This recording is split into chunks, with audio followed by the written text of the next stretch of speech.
কবরের জীবনটা আসল জীবন। বিশ্বনবী দোয়া করতেন, আল্লাহুম্মা ইন্না নাউযু বিকা মিন আযাবিল কবর।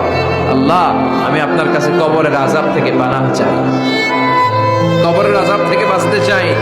এই কবরের মধ্যে অনেক ফিতনা হবে, অনেক সুয়াল হবে। কবরে প্রশ্ন আছে না নাই? কথা বলেন। প্রথম প্রশ্ন জিজ্ঞেস করা হবে, মার রব্বুক, তোমার রব কে? বলেন, আমাদের রব কে? ওয়া মা দীনুক, তোমার ধর্ম কি?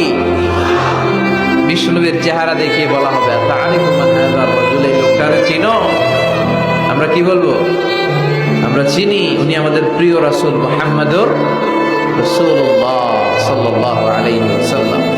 এরপরে জিজ্ঞেস করা হবে, এগুলো কোত্থেকে শিখলা? আমরা বলবো কোরআন থেকে। ফায়ুফসাহু লাহু কবরুহু ৭০ যিরাআন, সুন্দর সুন্দর উত্তর করতে পারলে আপনার কবরটারে ৭০ হাত লম্বা করে দেওয়া হবে।